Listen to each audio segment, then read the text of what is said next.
Do you think those early experiences led you to writing about seagulls? Well, seagulls led me to that. I was a kid. I'd go out and I grew up in Southern California, and there was a jetty, that breakwater that went out into the sea, and you could climb out of these huge boulders and kind of hide yourself down in there.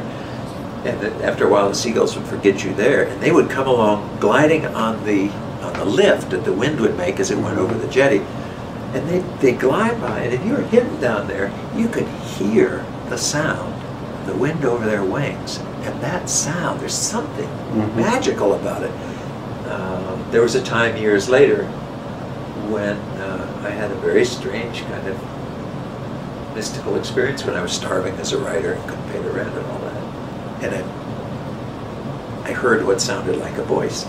And it sounded like it was behind me to the right, and it said, Johnatan Livingston Seagull. I had no idea what that meant. I went home and locked the door and sat down, and I said, what does this mean? Why would I hear this weird, what's a Johnatan Livingston Seagull?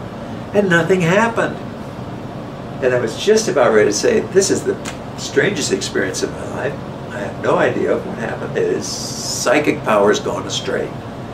When the wall disappeared in front of my desk, and all of a sudden it was widescreen IMAX. I was in the air, and Johnatan Seagull was my attempt to write this movie that I saw in front of me in my own words. It was like a dream where you knew, obviously this bird was a Johnatan Livingston Seagull. What's going to happen? Well, just watch, Richard. 8 years later, and this, I wasn't in California anymore, I was living in Iowa. And I woke up from a dead sleep. Bam, there's the end of the story. Not as a vision, but all of us, I remembered him, and I know how that story had to end and how it had to go on from there. So by now I'd had 8 years of writing practice. So I wrote fast as I could write, and wham, that story was done.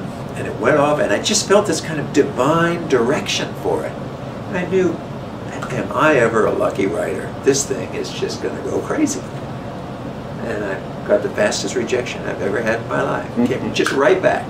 This is not our cup of tea. She said, well, we'll give you some of that. So they paid $5,000, and they printed 5,000 copies.